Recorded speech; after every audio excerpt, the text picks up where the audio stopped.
की बात आप जोड़ेंगे तो भगवान शंकर तो संसार के ही, ये संसार भगवान शंकर का है, जो टूटा है वो भी भगवान शंकर का है, जिसने तोड़ा है वो भी भगवान शंकर का है। तो जैसे धनुष के लिए इतनी श्रद्धा है, इतना प्रेम है, तो फिर तोड़ने वाले के विरोध क्यों है? भाई अगर धनुष के लिए प्रेम है तो धनुष तोड़ने वाले के लिए भी प्रेम होना चाहिए। क्यों? क्योंकि हमने तो ऐसा जाना है, देखो इसी तर्क को मैं मजबूत किए देता हूँ, आपको मुनि जाना है और हमने तो ऐसा जाना है कि समा सूत्रे च मित्रे च तथा मान अपमान यो शीतोष्ण सुख दुखेषु समा संग विवर्जिते। जो मुनि होते हैं उनके लिए शत्रु मित्र सुख दुख हानि लाभ निंदा अस्तुत यश अपयश सब बराबर होते हैं। आप मुनि हैं, आपको मैंने मुनि माना है, और अगर आप मुनि हैं तो आपके लिए धनुष अपना, धनुष तोड़ने वाला शत्रु, धनुष मित्र, ये कैसे? नारद जी भी तो मुनि है का समझ? अच्छा है, तो नारद जी हैं तो नारद जी कह रहे हैं क्रोध नहीं आया। अच्छा कैसे बताइए तो? पहली तुम्हारी बात कह रहे हैं कि भगवान शंकर तो सबके हैं, भगवान शंकर सबके हैं, लेकिन भगवान शंकर का कौन है ये भी तो निर्णय करो। कौन है? कह रहे हैं शंकर जगत बंद जगदीशा, सूर नर मुनि सब नावहि शीशा। भगवान शंकर को देवता मनुष्य और मुनि प्रणाम करते हैं। दक्ष अपने सभा में भगवान शंकर का अपमान कर रहा था। मनुष्य भी थे, संत भी थे, इंद्र थे, वरुण थे, कुबेर थे, यम थे, हर एक देवता थे, लेकिन विरोध किसने किया था? विरोध नंदी ने किया था। है? देवता अगर भगवान शंकर के तो विरोध करना चाहिए कि न करना चाहिए? अगर मनुष्य भगवान शंकर के थे तो मनुष्यों को विरोध करना चाहिए कि न करना चाहिए?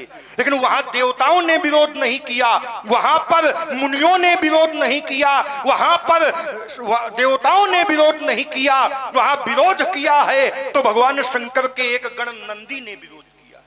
तो यहां से सिद्ध होता है कौन भगवान शंकर का है और किसके भगवान शंकर है। दूसरी बात कह रहे हैं जो मुनि होते हैं वो मान अपमान सुख दुख हानि और लाभ में सम रहते हैं।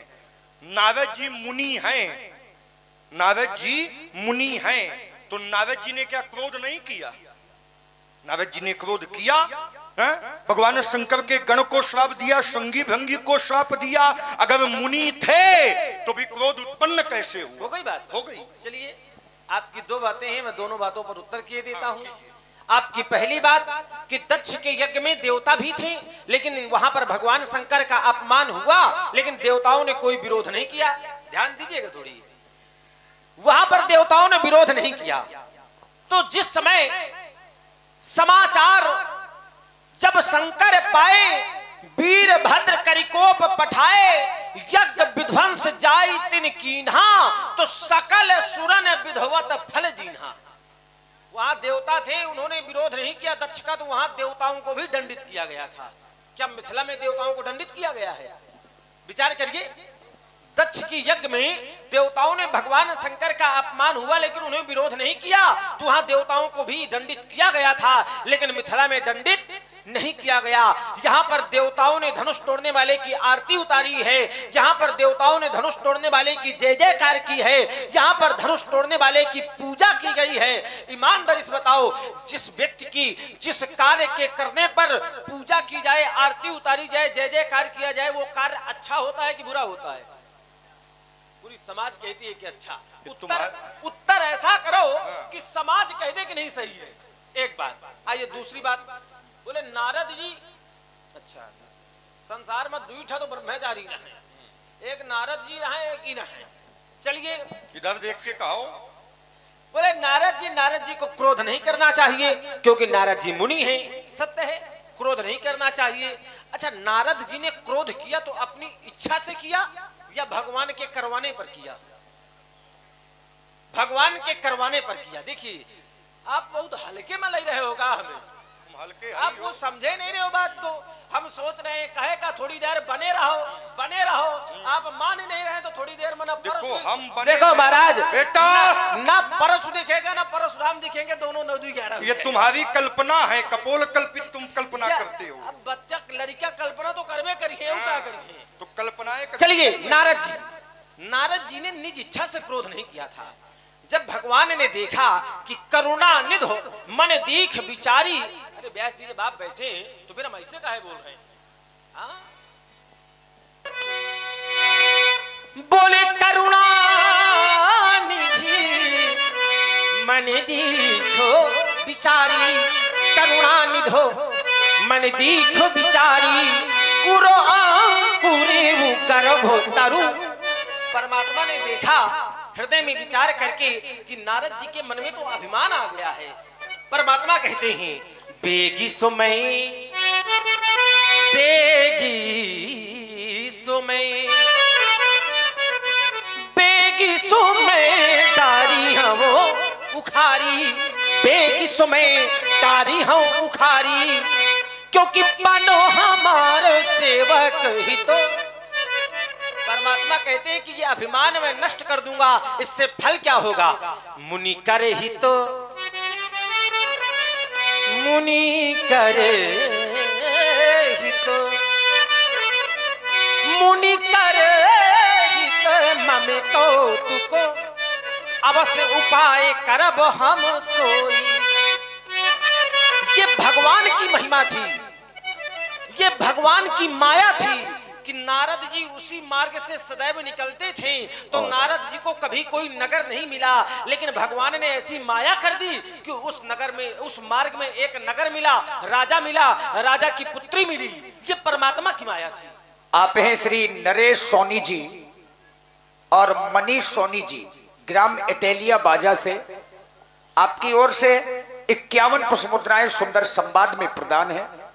भैया श्री ब्रजेंद्र सिंह परिहार, श्री देवेंद्र सिंह परिहार, 51 पुष्पमुद्राएं आपकी ओर से भी बहुत बहुत धन्यवाद। देखिए आचार्य कहते हैं व्यास जी महाराज कि परमात्मा की माया नारद जी के ऊपर अपना प्रभाव डालने लगी, लेकिन नारद जी समझ नहीं पाए। नारद जी जैसा ज्ञानी, आचार्य कहते हैं बोले माया विवश भयो मुनि मूढ़ा, माया विवश भयो मुनि मूढ़ा, समझी नहीं हरि गिरा निगूढ़ा। देवर्षि नारद माया के वशीभूत हो गए थे तो उनको परमात्मा की वाणी समझ में नहीं आई कि भगवान कहीं कह रहे हैं, क्योंकि माया में ग्रसित थे। दुष्ट राजा जा रहे हैं, दुष्ट राजा जा तो रहे हैं, अरे अच्छा है जो जा रहे हैं, थोड़ी शांति मिली कहेगा। और देखिए जिस समय नारद जी के ऊपर से परमात्मा की माया ने अपना प्रभाव हटाया, नारद जी की बुद्धि प्रवृत्त हुई, तो नारद जी कहते हैं कि मृखा होई मम श्राप कृपाला, मृखा होई मम श्राप कृपाला। नारद जी कहते हैं कि मैंने जो भी कहा है ये सब मिथ्या हो जाएगा। कब? जब माया दूर चली गई, क्योंकि तब हरि माया,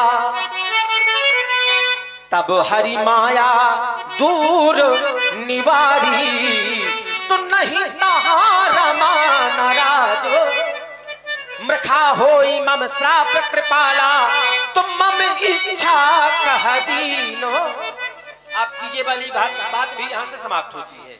आपने नारद जी का उदाहरण दिया तो आपकी ये वाली बात भी यहाँ से समाप्त होती है, क्योंकि नारद जी ने अगर क्रोध किया तो वो परमात्मा की इच्छा से क्रोध किया गया, लेकिन जब तुम इन पधारे हो तो ये परमात्मा की इच्छा से नहीं है।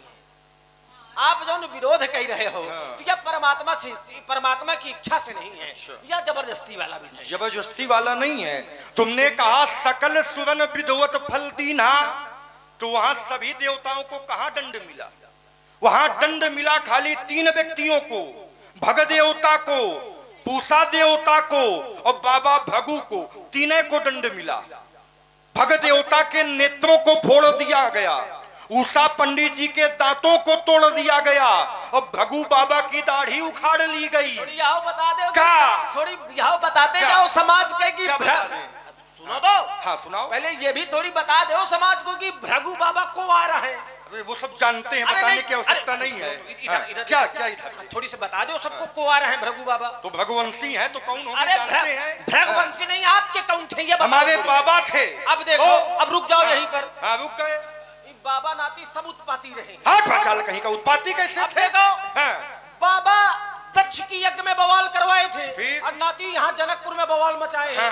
बाबा वहाँ बवाल मचाए रहे तो बाबा की दाढ़ी उखाड़ी गिरा है और नाती हन बवाल मचाए है तो नाती के साथ तुम चक्कर में न रहो, तुम्हारी क्षमता नहीं है बेटा। वाली है तो वहां पर सभी को दंड नहीं दिया गया। दूसरी बात नारद जी की है। करें नारद जी माया के वशीभूत थे। माया विवश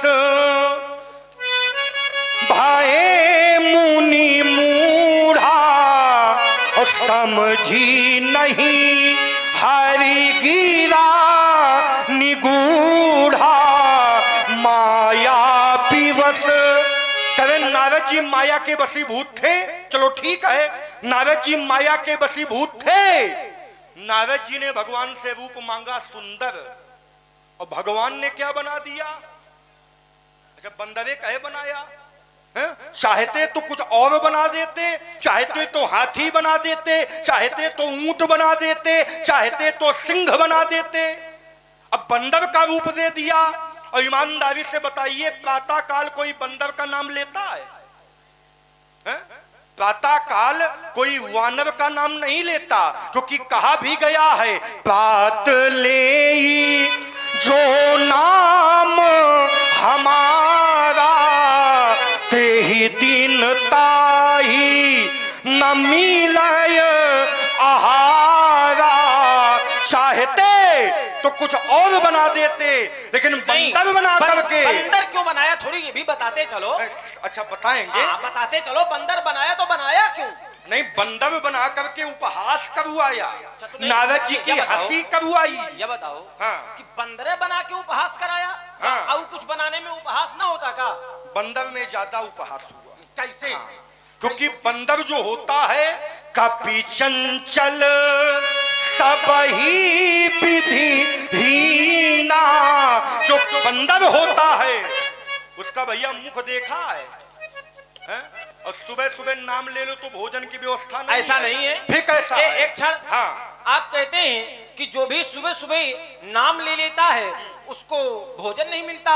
और देखिए, एक ऐसे महान व्यक्ति तो हैं भी व्यासी महाराज। व्यासी महाराज प्रभु हमारी तरफ ध्यान दो थोड़ी से। एक ऐसे महान व्यक्तित्व हैं जो कहते हैं एक भक्त से कि प्रात ले जो नाम हमारा ते दिन ताई न मिले आहारा। एक ऐसे व्यक्ति हैं, लेकिन मैं कहता हूं कि जो भी उनका नाम ले लेता है प्रातः काल उठ के, क्योंकि मेरे सरकार राम जी के सबसे दुलारे वही हैं जो प्रातः काल उठ करके श्री हनुमान जी का नाम ले लेता है, उसका दिन बन जाता है। बात हनुमान जी की नहीं, बात रुको। ये जो प्रात ले जो नाम हमारा ते दिन ताहि न मिलई आहारा, ये कौन कह रहा है? इसके पहले की पढ़ो। ये कौन कह रहा है? इसके पहले की पढ़ो। कपि चंचल सब ही विधि। ये कौन कह रहा है? हनुमान जी कह रहे हैं। रुक जाओ, रुको। बोले हनुमान जी कह रहे हैं तो हनुमान जी तो ये भी कह रहे हैं। क्या कह रहे हैं? एक मंद मैं मोह बस। देखिए, ये एक भक्त अपने भगवान से छोटा बन करके कह रहे हैं, छोटा से छोटा। ये बात अब इनको कौन समझाए? तुम ना समझाओ। ऐसा करो व्यास जी, इनका हमारे साथ भेजो, इन्हें हम कुछ दिन में पक्का करेंगे। तुम हमको पक्का करोगे? हाँ। उसके लिए श्री लगानी पड़ेगी। हमारे बाबा ने इनको खुद पक्का किया है और ये हमको पक्का करेंगे। आयुध सर्व समर्पिकर हमारे बाबा ने इनको पक्का किया और ये हमको पक्का करेंगे। सुन लिया करो, थोड़ी सुना करो बातें, क्योंकि बहुत हो जाती हैं। और श्री शिव प्रसाद जी कीर्तनकार, ग्राम चंदौरा, 21 पुष्प मुद्राएं आपकी ओर से भगवान परशुराम जी लक्ष्मण जी के चरणों में। श्री शिव प्रसाद जी को धन्यवाद। देखिए, वही हनुमान जी महाराज कहते हैं कि एक मंदमय मोह बस, एक मंदमय मोह बस कुटिल हृदय अज्ञान।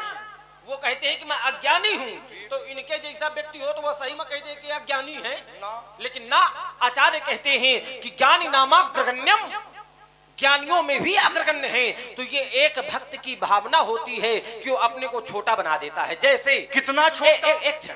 जैसे धनुष तोड़ने वाला आपसे कहता है कि जिसने धनुष तोड़ा है वो आपका दास है, आपका सेवक है, तो क्या वो वास्तव में दास है?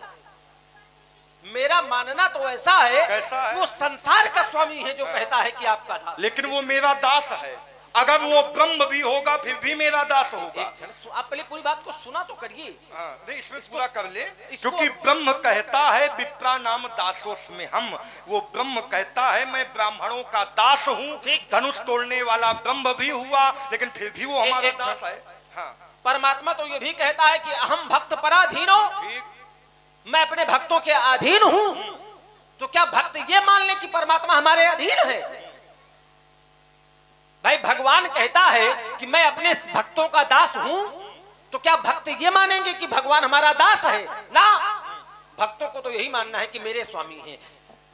श्री मानसकार कहते हैं कि सो सेवक सचराचर रूप स्वामी भगवंत, इस संसार में वही मेरा अनन्य भक्त है जिसके मन में ऐसी बुद्धि हो जाए कि मेरे सरकार पूरे संसार के स्वामी हैं। तो ये तो भक्त और भगवान का प्रेम होता है। जाओ जाके कहीं भजन करो, एक हमारी इसमें ले लो, इच्छा मांगो। ये संसार किसके वशीभूत है? परमात्मा के। दैवाहीनम जगत सर्वम। दैवा माने ये देवता, देवता।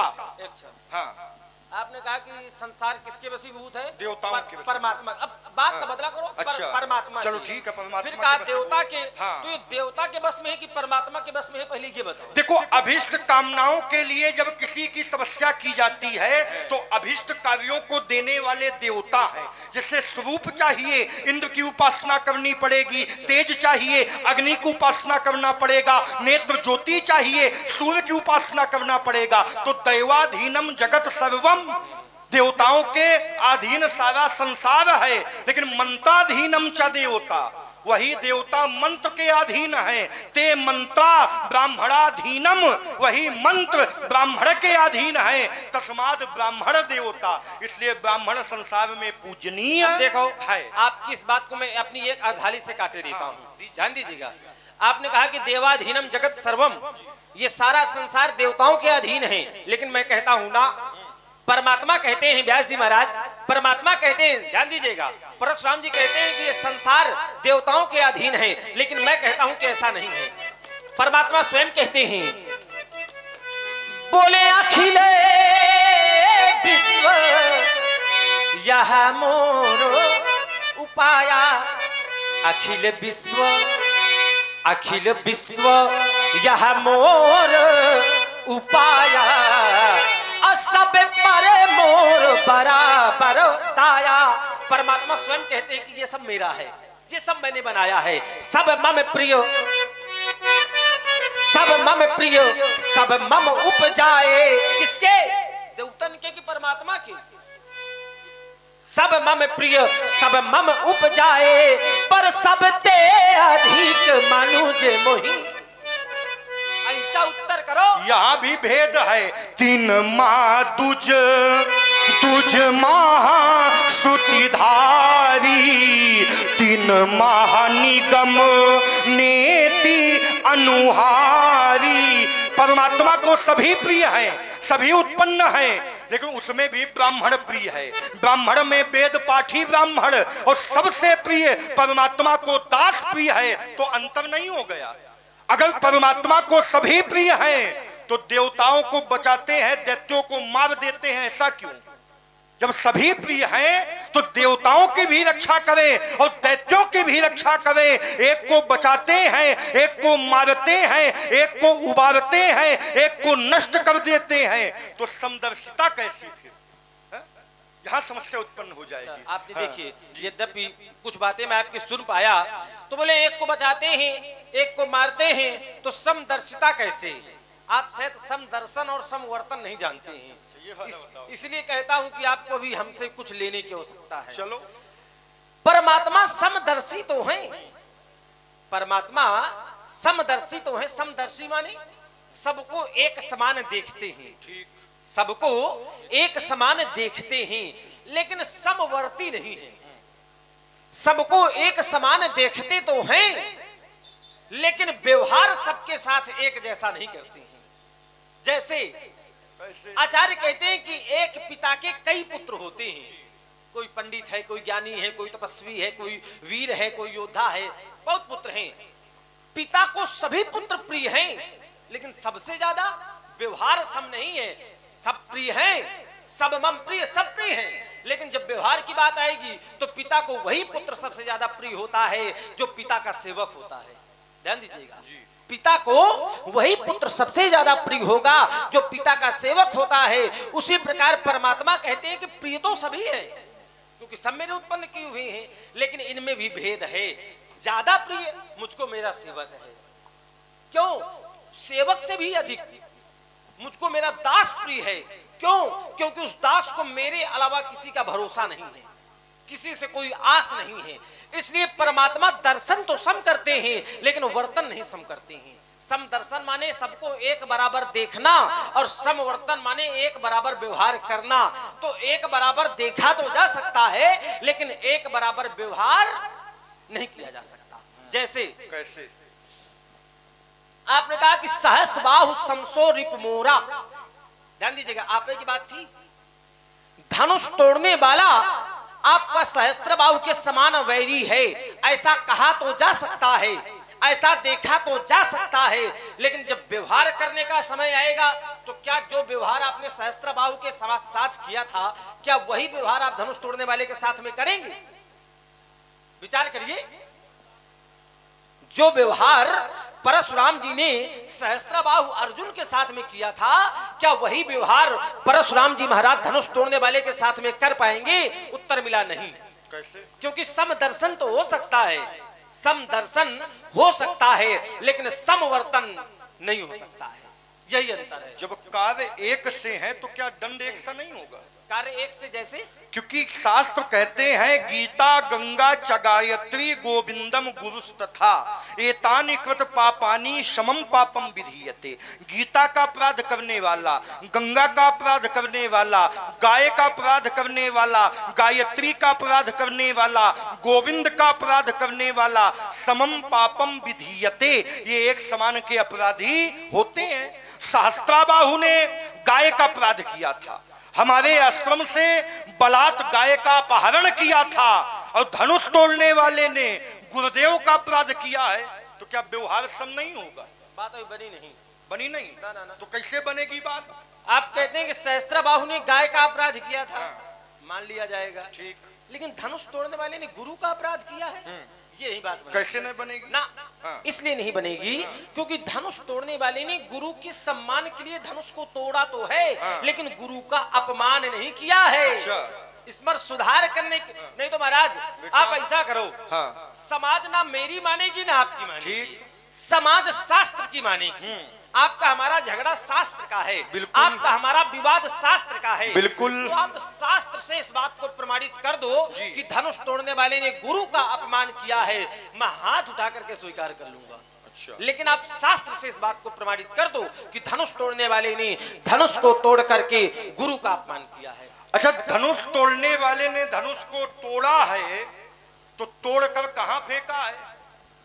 पृथ्वी में। पृथ्वी में। तो धनुष को पृथ्वी में क्यों फेंका? पृथ्वी में धनुष को तोड़कर फेंक दिया, ये क्या अपमान नहीं है? जिस धनुष की पूजा होती रही हो, जिस धनुष की आरती होती रही हो, जिस धनुष की अर्चन बंदन होता रहा हो, जब काम निकल गया को तोड़कर धरती में फेंकवा दिया, क्या अपराध नहीं है? अगर धनुष को तोड़वाया था तो क्या मिथिला में ऐसी कोई नदी नहीं थी जहां इसका विसर्जन करवा दिया गया होता? अगर धनुष को तोड़वाया था तो ऐसा कोई स्थान नहीं था जहां रखवा दिया